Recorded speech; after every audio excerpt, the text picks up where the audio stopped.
ఒకసారి ఇమేజిన్ చేయండి, ఒక రాత్రి సమయంలో ఒక పేషెంట్ చావు బ్రతుకుల మధ్య ప్రాణాల కోసం ఐసీయూలో పోరాడుతున్నాడు. అయితే అదే సమయంలో డాక్టర్ కింద ఫ్లోర్ లో వాళ్ళ రిలేటివ్స్ తో మాట్లాడుతుంటారు. అలాగే డాక్టర్ నైట్ తిన్న డిన్నర్ సాస్ ఆ వైట్ కోట్ కి అంటుకొని ఉంటుంది. అసలు ఆ డాక్టర్ కి ఆ సాస్ ఎలా అంటుకుంది, ఏం ఫుడ్ తిన్నప్పుడు అంటుకుంది, అండ్ ఆ పేషెంట్ వాళ్ళ రిలేటివ్స్ తో ఏం మాట్లాడారు అన్న విషయం తర్వాత రోజు ఒక వ్యక్తి జరిగిందంతా చూసినట్లుగా ఆ డాక్టర్ కి చెప్పారు. ఇదంతా విన్న డాక్టర్ షాక్ అయి అలా ఉండిపోయాడు. ఇదంతా విన్న మీకు నార్మల్ విషయమే కదా, ఎందుకంత హైలైట్ చేసి చెప్తున్నావు? ఆ వ్యక్తి డాక్టర్ ని ఫాలో చేస్తూ ఇదంతా చూసినట్టున్నాడు. అసలు ఏం వాగుతున్నావురా బాబు అని అనిపిస్తూ ఉండొచ్చు. కానీ ఈ విషయం డాక్టర్ చెప్పింది ఎవరో కాదు, ముందు రోజు ఐసీయూ ప్రాణాల కోసం కొట్టుకుంటున్న ఆ పేషెంటే. ఆ ఉదయం ఏం జరిగిందో చూసినట్లు డాక్టర్ చెప్పాడు. ఇదంతా డాక్టర్ విని షాక్ అయిపోయాడు. అయితే ఇదంతా ఏమీ హాలీవుడ్ సైఫై మూవీ కాదు. యాక్చువల్ గా ఇదంతా 1970లో బ్రూస్ గ్రీసన్ అనే డాక్టర్ సైకియాట్రిస్ట్ ట్రైనింగ్ లో ఉన్నప్పుడు ఇదంతా రియల్ గా ఎక్స్పీరియన్స్ చేశారు. మనం ప్రెసెంట్ ఉన్న సొసైటీలో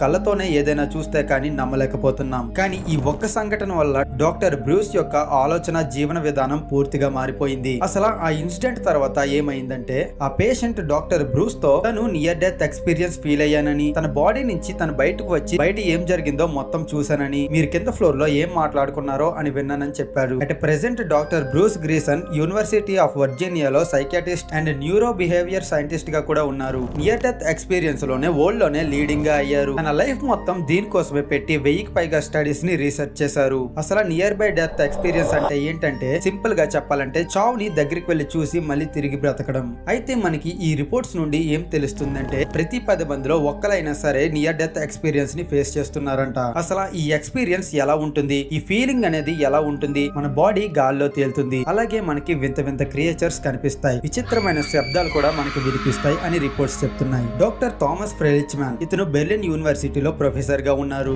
ఇతను తన స్టడీస్ అంతా ఇలా నియర్ డెత్ ఎక్స్పీరియన్స్ ఉన్న వాళ్ళతోనే కొనసాగించారు. ఇతను తన లైఫ్ టైం మొత్తం 2000 మందికి పైగా చనిపోయిన వాళ్ళని చూశాడంట. అందులో కొంతమంది ఇలా నియర్ డెత్ ఎక్స్పీరియన్స్ చేసిన వాళ్ళని కూడా చూశారు. ఇలా ఎవరైతే ఫేస్ చేశారో వాళ్ళ గురించి బాగా తెలుసుకొని వాళ్ళతో మాట్లాడి వాళ్ళలో ఒక ప్యాటర్న్ ని కనుక్కున్నాడు. ఆ ప్యాటర్న్ ని 5 స్టేజెస్ గా డివైడ్ చేశాడు. అయితే ఈ 5th స్టేజ్ కి చాలా మంది చేరుకోలేరు. ఆ 5th స్టేజ్ కి కేవలం 10% మంది మాత్రమే చేరుకున్నారు అని చెప్పారు. సో ఇప్పుడు అసలు ఆ స్టేజెస్ ఏంటో ప్రతిదీ మనం తెలుసుకుందాము. స్టేజ్ 1 లో ఉన్న వ్యక్తి ఒక్కసారిగా రిలాక్స్ అయిపోతారంట.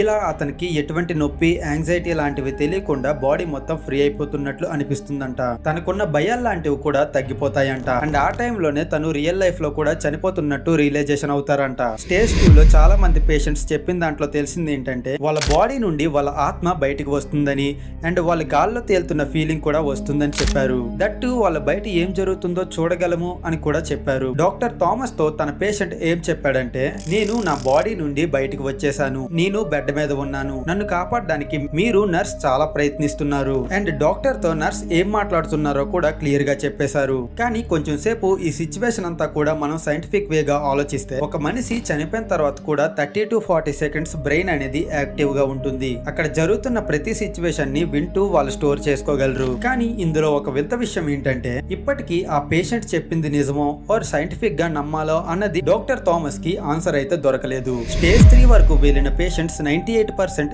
ఏం చెప్పారంటే, వాళ్ళు ఈ స్టేజ్ కి వెళ్ళగానే చాలా కంఫర్టబుల్ ఫీలింగ్, అలాగే చాలా ఫ్రీ అయిపోయినట్టు ఫీలింగ్ వస్తుందంట. కానీ ఈ మిగిలిన 2% పీపుల్ మాత్రం, మేము ఒక భయంకరమైన విచిత్రమైన ప్లేస్ కి వెళ్ళి వచ్చామని, అక్కడ వింత క్రియేచర్స్ ఉన్నాయని చెప్పారు. ఎలా అంటే, ఇప్పుడు మనం మాట్లాడుకుంటాంగా నరకం అని, ఆ ఫీలింగే వచ్చిందని చెప్పారు. ఈ స్టేజ్ 4 లో ఏం జరుగుతుందంటే, అప్పటి వరకు చీకటిగా ఉన్న వాళ్ళకి ఒక్కసారిగా కాంతి కనిపిస్తుందంట. వాళ్ళకి ఒక టన్నల్ కనిపిస్తుందంట.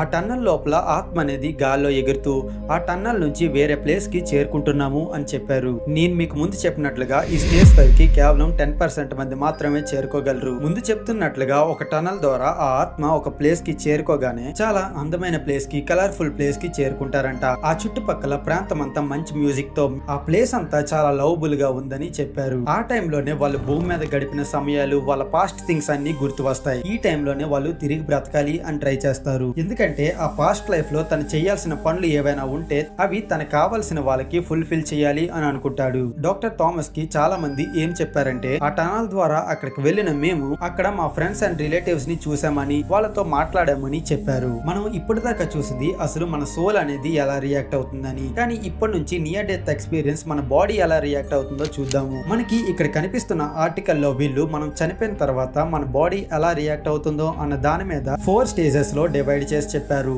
అసలు మన బాడీ ఆ 4 స్టేజెస్ లో ఏమవుతుందో చూద్దాము.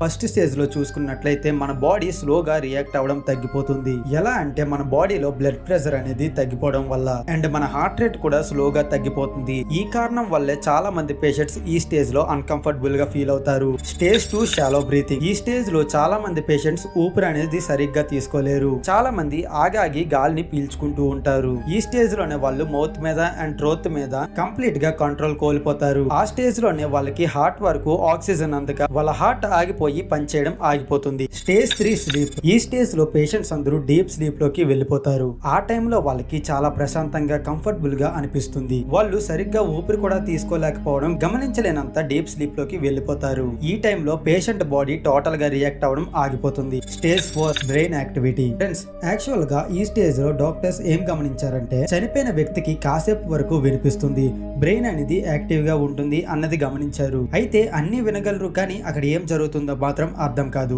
సింపుల్ గా చెప్పాలంటే ఎవరైనా మనకి అర్థం కాని లాంగ్వేజ్ లో మనతో మాట్లాడితే మనకి అర్థం అవుతుంది, కానీ వాళ్ళకి ఏం చెప్పాలో అన్నది మనకి అర్థం కాదు. ఆ విధంగానే పేషెంట్స్ కూడా ఉంటదని రీసెర్చ్ చేశారు. కానీ చనిపోయిన వ్యక్తికి ఎంతసేపు అవేర్నెస్ ఉంటుందని, ఎంతసేపు బ్రెయిన్ యాక్టివ్ లో ఉంటుందని, అలాగే ఎలా రియాక్ట్ అవుతుంది అన్న దానికి ఇప్పటిదాకా సైంటిఫికల్ ప్రూఫ్ లేదు. మెడికల్ న్యూస్ వాళ్ళు రిలీజ్ చేసిన ఆర్టికల్ ప్రకారం ఏం చెప్తున్నారంటే నియర్ డెత్ ఎక్స్పీరియన్స్ లో పేషెంట్స్ లో సిమిలర్ ప్యాటర్న్ అనేది ఎక్స్పీరియన్స్ చేశారంట. ఇందులో మేము అనుకున్న దానికంటే చాలా యూనిక్ గా ఉంది. దీన్ని డీకోడ్ చేయడం అంత సులభం కాదు, చాలా కష్టమని ఆ ఆర్టికల్లో చెప్పారు. మనిషి బ్రెయిన్ ఎలా విజువల్స్ అన్ని క్రియేట్ చేస్తుందో ఒక్కసారి తెలుసుకుందాము. సాధారణంగా ఒక మనిషి చనిపోయిన తర్వాత బ్రెయిన్ లో టీపీజే పార్ట్ అనేది యాక్టివేట్ అవుతుంది. టీపీజే అంటే టెంపోప్యూరా అట్లీ జంక్షన్. ఈ టీపీజే బ్రెయిన్ టెంపో అండ్ పార్లిటిల్ మధ్యలో ఉంటుంది. బ్రెయిన్ లో ఇక్కడ నుంచే మనకి హాల్యూజినేషన్ అంటే మనకి రాత్రిపూట వచ్చిన కళలన్నీ ఇక్కడ నుంచే వస్తాయి. సింపుల్ గా చెప్పాలంటే ఒక మనిషికి కళ వచ్చినప్పుడు డిఫరెంట్ టైప్స్ ఆఫ్ హాల్యూజినేషన్స్ లోకి వెళ్ళిపోతారు. అప్పుడు బ్రెయిన్ లో ఉన్న టీపీజే పార్ట్ కదలడం స్టార్ట్ అవుతుంది.